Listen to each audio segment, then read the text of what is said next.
Bah, quand on veut vraiment aller au bout des choses et être sûr à la fin de notre journée d'avoir fini notre longue liste de choses à faire, il faut quand même y mettre du temps pour le coup. Quand je suis lancée dans quelque chose, je regarde pas vraiment l'heure et pour le coup, je pouvais y passer beaucoup de temps et des fois jusqu'à 19.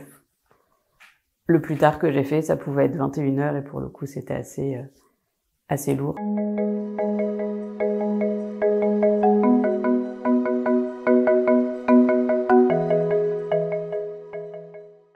Bonjour, je m'appelle Andrea, j'étais auparavant clerc de notaire et aujourd'hui je veux devenir maroquinière. Je suis née dans les Hauts-de-Seine, à Neuilly. On a ensuite déménagé à Saint-Denis. Et ensuite, au milieu du collège, je suis arrivée à Ogny, où j'habite aujourd'hui. Et quand tu étais enfant, tu étais quel genre d'enfant? T'avais des passions? C'était quoi? J'étais plutôt une enfant réservée et calme, toujours un peu comme aujourd'hui. J'aimais beaucoup dessiner, je faisais un peu de sport pour le coup, plus qu'aujourd'hui. J'aimais beaucoup dessiner et lire. Et comment elles sont venues ces passions, notamment pour le dessin? Je saurais pas l'expliquer, j'ai toujours gribouillé un peu partout. Je sais pas bien dessiner, mais j'aime bien laisser mon imagination se poser sur la feuille pour le coup. Et qu'est-ce qui te plaît dans le dessin comparé à une autre activité créative, par exemple? Bah, on n'a pas besoin de reproduire. On peut vraiment laisser notre imagination s'envoler. On n'a pas de but défini. Si on veut représenter quelque chose, on peut le faire, mais en attendant, on peut aussi faire des choses qui ressemblent à rien et ça pose aucun problème pour le coup. Et est-ce que tu te voyais faire un métier dans le dessin ou en lien avec la création ou avec l'activité manuelle? Dans le dessin, non. Si j'avais parié à ce moment-là sur un métier que j'aurais fait plus tard, pour le coup, ça aurait été dans l'édition ou dans l'écriture plus que dans le dessin. Et alors, ensuite, donc, qu'est-ce que tu as fait? Tu t'es dirigée vraiment dans l'édition? Pas du tout. Je me suis plutôt dirigée dans le droit. J'ai fait d'abord essayer quand j'ai passé mon bac de faire du commerce, mais pour le coup ça m'a pas trop plu. Donc après mon bac STG, j'ai fait un BTS notariat et ensuite j'ai repris à la fac classiquement licence et master. J'ai choisi le droit parce que j'avais l'impression de me sentir utile, pour le coup d'être utile et d'avoir un impact un peu sur la vie des gens. Donc, tu t'es lancée dans le secteur du droit. Comment s'est passée ton entrée dans la vie professionnelle? Par quoi est-ce que tu as commencé? J'ai commencé ma vie professionnelle en tant que clerc de notaire, pour le coup. D'abord en droit de la famille. Cette expérience a été plutôt assez brève et ensuite j'ai trouvé une autre étude où j'ai fait du droit immobilier et j'y suis restée jusqu'à l'année dernière. Et pourquoi est-ce que tu es devenue clerc de notaire? Parce que le droit, c'est quelque chose d'assez large. Pourquoi clerc de notaire spécifiquement? Parce que c'est un métier qui touche... alors moi j'étais spécialisée en immobilier, mais c'est un métier qui touche vraiment tous les domaines. On pouvait, du coup, le droit de la famille, l'immobilier, mais aussi le droit commercial, tout un tas de domaines. Il y a pas vraiment de choses qu'on ne peut pas faire en fait. Et c'est quoi, par exemple, une journée type en tant que clerc de notaire? Alors, l'essentiel en fait du métier au final, c'est vraiment répondre aux demandes des clients, que ce soit téléphonique, par mail. On passe beaucoup de temps à expliquer ce qu'on fait au final aux clients, à quoi ça va servir et pourquoi on le fait, pourquoi on leur demande tout un tas de papiers.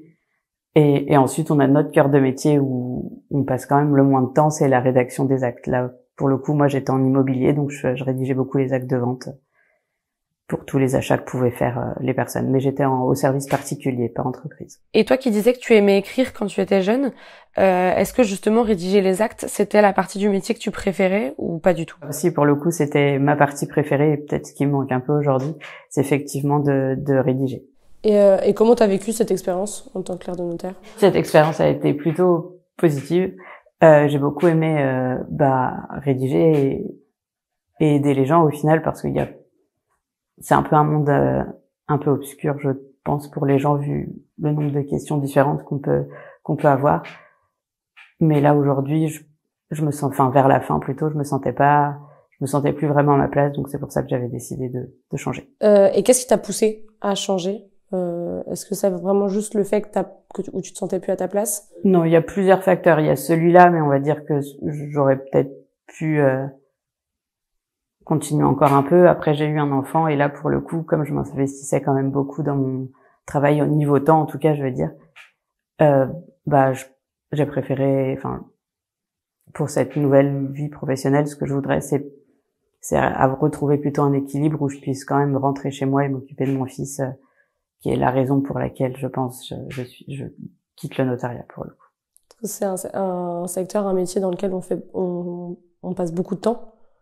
C'est beaucoup d'heures. Bah, quand on veut vraiment aller au bout des choses et être sûr à la fin de notre journée d'avoir fini notre longue liste de choses à faire, il faut quand même y mettre du temps pour le coup. Quand je suis lancée dans quelque chose, je regarde pas vraiment l'heure et pour le coup, je pouvais y passer beaucoup de temps et des fois jusqu'à 19. Le plus tard que j'ai fait, ça pouvait être 21h et pour le coup, c'était assez lourd pour la vie perso, donc voilà. Et est-ce que, en dehors de ton fils et du temps que tu passais au travail, il y a d'autres anecdotes, il y a autre chose qui t'ont marqué et qui t'ont fait surtout réaliser que ce métier n'était pas fait pour toi? Bah, j'ai pas vraiment d'anecdotes qui font me dire que c'est pas un métier pour moi. Je pense qu'avec le temps, genre, comme j'ai fait quand même 7 ans, j'ai appris à plus prendre les choses à cœur et essayer de mettre un peu de distance. Donc quand les gens sont pas contents, ben j'entends et je les comprends, mais ça me suivait plus. Ça pouvait être au début une des raisons où je me disais je sais pas ce que je fais là parce que j'ai l'impression de mal faire les choses, mais c'est pas une raison qui m'a poussée à la fin à partir. Donc finalement, c'est ton enfant qui te pousse à réellement prendre la décision de changer de métier. Comment tu t'es lancée? Après mon congé maternité, j'ai repris le travail, mais on s'est aussi lancé dans l'acquisition d'une maison qui était très éloignée de mon travail, donc du coup, j'ai démissionné. Et c'est après cette démission que j'ai décidé de faire un bilan de compétences. Et avec Angélique, ma coach, qui m'accompagnait pendant ce bilan de compétences, on a travaillé sur tout, enfin sur les valeurs, sur ce qui m'intéressait maintenant, sur même les raisons qui m'avaient poussé à être clerc de notaire aussi. Et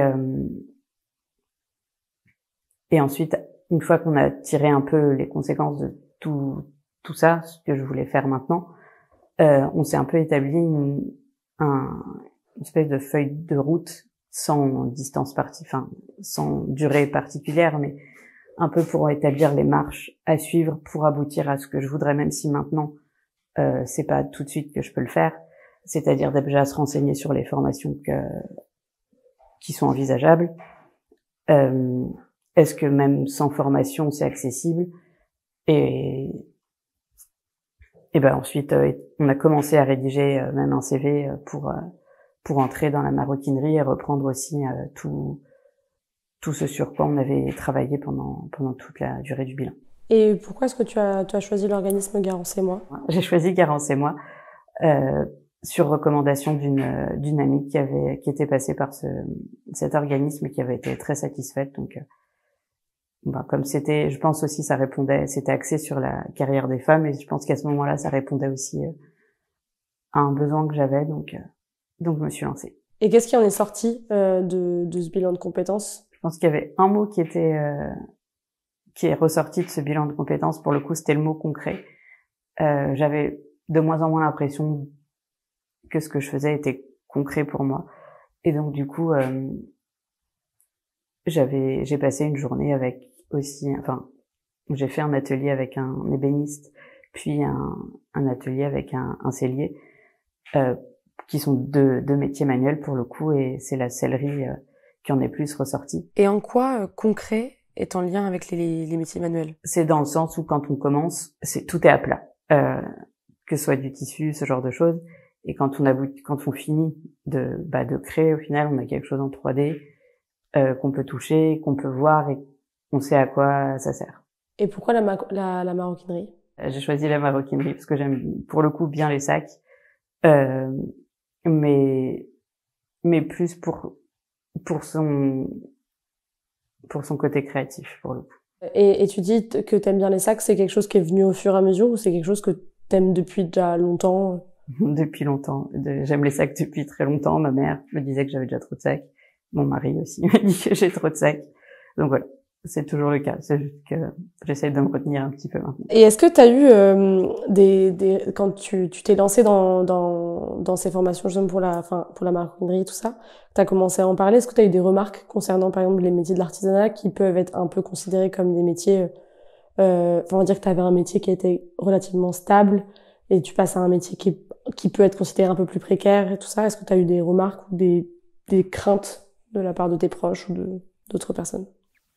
J'ai pas eu de remarques particulières pour d'avoir choisi un métier artisanal, peut-être plus des réactions de surprise, d'avoir fait des études un peu qu'on peut considérer longues et dans le droit et puis se complètement changer maintenant, mais pas de remarques négatives à proprement parler pour le coup.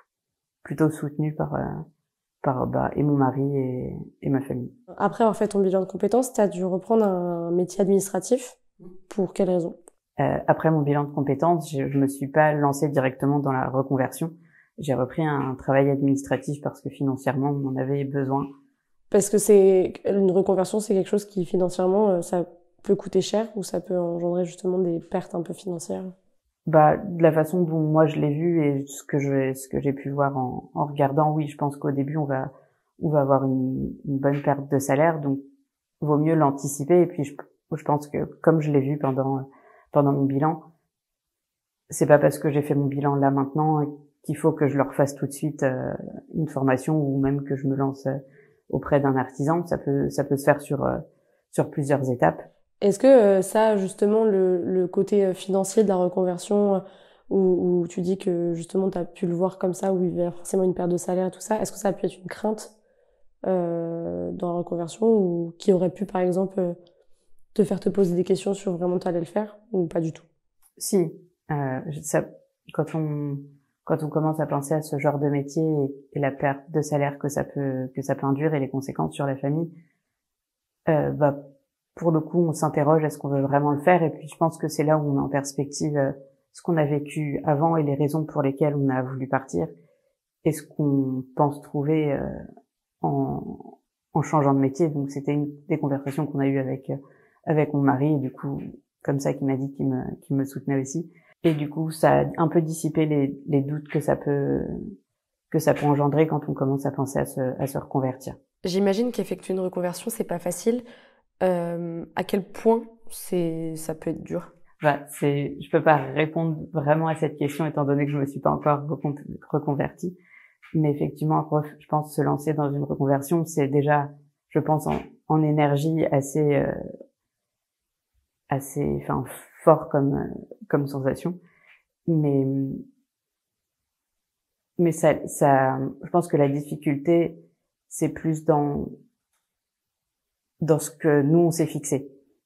Si on s'est fixé une durée, si on s'est fixé un temps, si on s'est fixé une formation à faire, toutes les listes de choses qu'on peut se mettre dans la tête, et là on va se dire notre liste est longue et ça peut sembler difficile, mais si je pense que si on a déjà fait le pas de choisir de se reconvertir, ça peut aussi être un soulagement. Donc je sais pas trop encore où je me situe. Enfin, je suis pressée de le faire, mais en même temps, j'ai pas encore vu les vraies difficultés que ça peut engendrer dans le quotidien en tout cas. Et je voudrais revenir juste sur l'aspect un peu financier.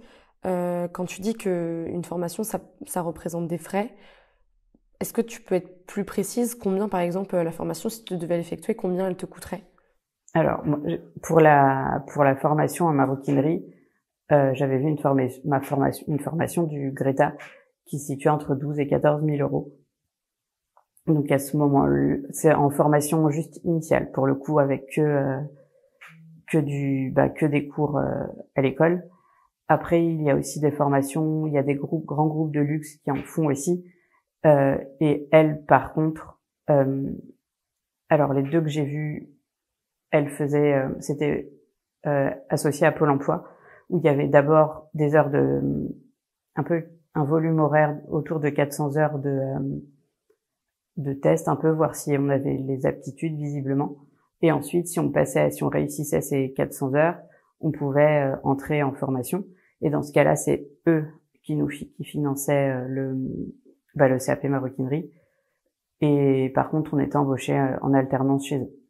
Donc c'est cette deuxième option qui serait un peu plus envisagée pour moi en tout cas.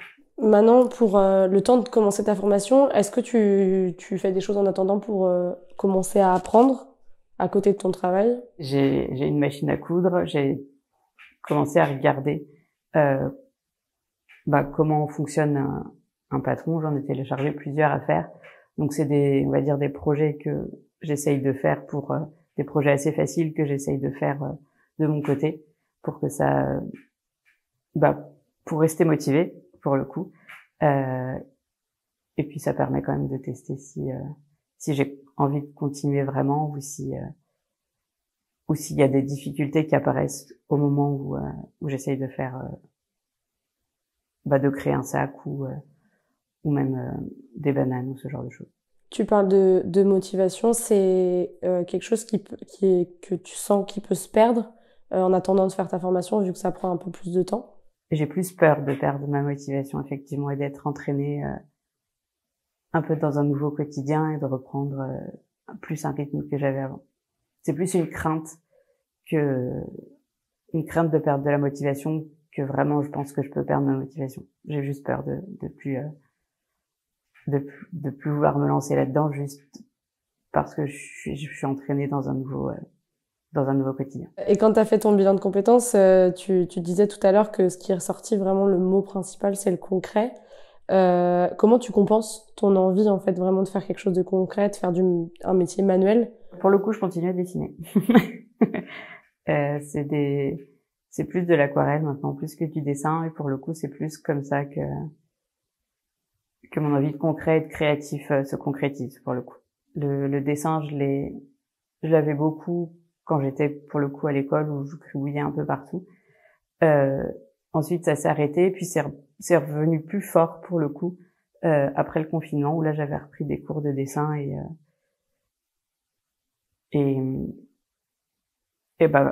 c'était des cours de dessin et ensuite je suis passée sur l'aquarelle ou le fusain où j'ai essayé tout plein de nouveaux médias pour continuer à développer la créativité. Et par exemple dans le dessin, qu'est-ce que tu fais comme dessin principalement? Est-ce que c'est toujours un peu en lien avec la maroquinerie, c'est-à-dire que tu dessines des sacs, des choses comme ça ou pas du tout? Soit j'ai un objectif en tête, c'est par exemple décorer le salon ou la chambre de mon fils, donc j'essaye de regarder des choses que je voudrais avoir chez moi et j'essaye de les refaire. Ou alors c'est vraiment je me mets devant et puis je vois ce qui se passe. Et pour revenir sur ta formation, dans combien de temps est-ce que tu espères pouvoir la faire? J'aimerais ne pas dépasser 3 ans pour une nouvelle formation. Ça me laisserait le temps de refaire des économies et d'avancer un peu sur notre projet maison et ensuite me lancer dans ce métier-là après. Tu disais tu aimerais ne pas dépasser 3 ans.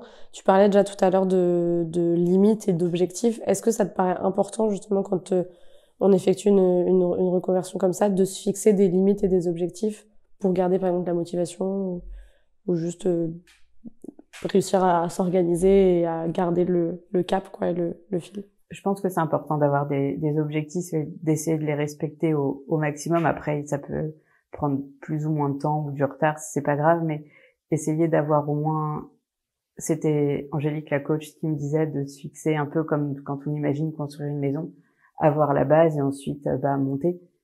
Là c'est un peu pareil si on se dit qu'on a envie de là dans mon cas d'être maroquinière, refaire mes économies pour que de ce côté-là je sois tranquille, donc ça avait une case de cocher et ensuite refaire des lettres de motivation, des CV pour postuler aux formations. Et ça permet de garder la motivation et en même temps toujours d'avancer. Je pense que ça a aussi le côté satisfaisant de se dire qu'on avance dans un projet pour le coup. Et en attendant ces 3 ans, est-ce que toi tu comptes faire des stages avec des maroquiniers, des stages de découverte par exemple? Oui, ça c'est plus sur pour continuer à avancer, mais sans que ce soit fait uniquement par moi, pour qu'il y ait quand même un peu de cadre par des gens qui font du métier. Il y a souvent des ateliers, je sais pas si on connaît, mais Weekendo, et eux proposent, il y a tout un tas de métiers différents, et du coup j'ai repéré plusieurs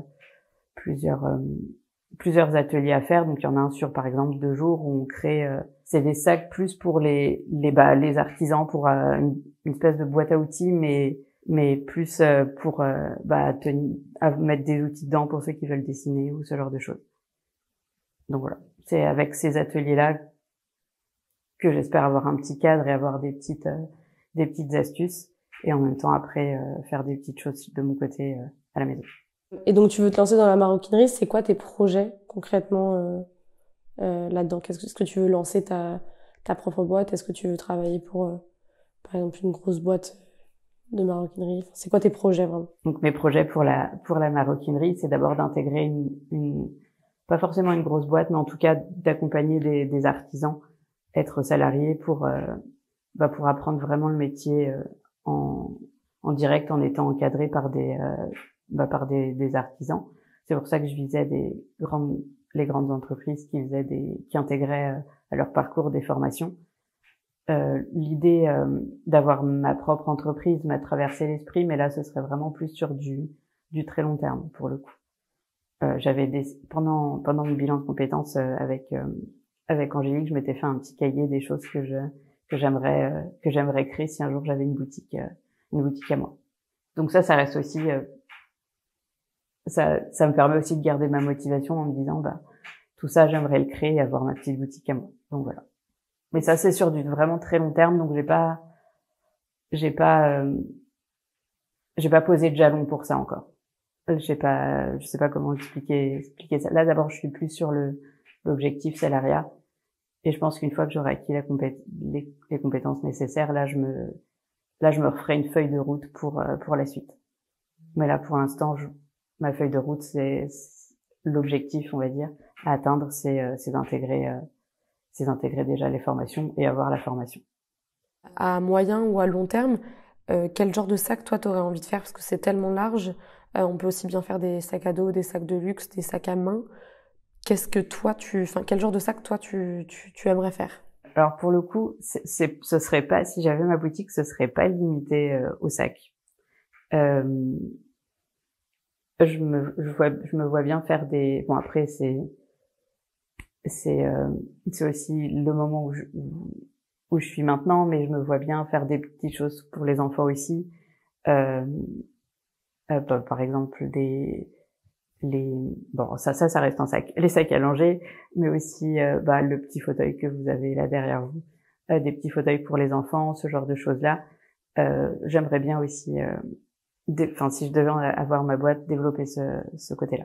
Donc c'est vraiment ce qui te plaît dans le travail ce qui te plaît réellement, c'est vraiment genre le travail du cuir en lui-même, plus que les sacs. Je pense que les sacs, c'est le premier, ce que j'ai envie de faire en premier, niveau création, mais je pense aussi que c'était un de le sellier avec qui j'ai travaillé, qui disait que quand on était sellier, on pouvait tout faire du berceau au cercueil, pour le coup, qu'il suffisait d'un petit bout de fil, et c'est un peu ça que j'ai envie d'essayer de développer si j'avais mon entreprise à moi. Avoir un petit impact sur le quotidien des personnes, par exemple. Et qu'est-ce que tu aurais, par exemple, comme conseil à donner à des gens qui hésitent à se reconvertir à cause du côté financier? Si j'avais un conseil à donner à ceux qui veulent se reconvertir, ce serait de le préparer, en fait. Faut pas se dire qu'on va se reconvertir demain, tout de suite. Faut juste le préparer. Là, moi, par exemple, il faut que je refasse des économies. Comme on vient d'avoir un enfant, du coup, je peux pas me permettre d'avoir une trop grosse baisse de salaire. Donc, ce serait de quand même garder un travail qui nous motive, parce qu'il faut quand même se lever le matin. Mais c'est vraiment de le préparer. C'est c'est soit si on a besoin d'économies, de se refaire de se faire ces économies. Ensuite, une fois que c'est coché, de postuler. C'est vraiment de le préparer, de se noter pas à pas ce qu'il faut, comment eux l'envisagent, comment on envisage la chose, et ensuite mettre les jalons pour y aboutir. Est-ce que c'est quelque chose qui se fait vraiment sur la durée, et c'est quelque chose dont il faut vraiment prendre conscience pour se lancer? Je pense que oui, la reconversion, c'est quelque chose qui se prépare. Dans le cadre du bilan de compétences, des fois on avait des sessions avec d'autres personnes et on échangeait à ce sujet-là, et il y avait une personne qui s'était, on va dire, reconvertie d'elle-même. Elle s'était dit, bah, j'aimerais bien être, je sais plus exactement le métier, mais en fait, elle s'est lancée dedans, donc elle a fait sa formation, elle a réussi, et donc elle a exercé le métier qu'elle visait. Mais avant ça, elle avait pas anticipé, je crois que c'était le bruit, et que ça la gênait vraiment beaucoup. Et donc, du coup, bah, elle s'est un peu ratée dans sa reconversion, enfin, ratée façon de parler, mais ça lui plaisait plus du tout. Donc après, elle a repris un bilan de compétences, et là, elle a reposé par ses jalons et dit tout ce qu'elle voulait. Et un des aspects qu'on travaille dans le bilan de compétences, c'est essayer de tester déjà le métier qu'on vise pour voir si on voit déjà des gros freins par rapport au métier qu'on imagine dans nos têtes et ce qu'il y a réellement. Et toi, qu'est-ce qui fait que tu es presque sûre que la maroquinerie, c'est le bon choix? C'est le sentiment que j'avais en fait quand j'étais avec le cellier, en fait, vraiment alors là, pour le coup, le projet que j'avais, c'était une selle de moto, mais découdre la selle, reprendre toutes les mesures, refaire le patron et puis l'assemblage après. Bah, c'est vraiment le sentiment que j'avais qui fait que je suis sûre que ça va matcher avec le métier.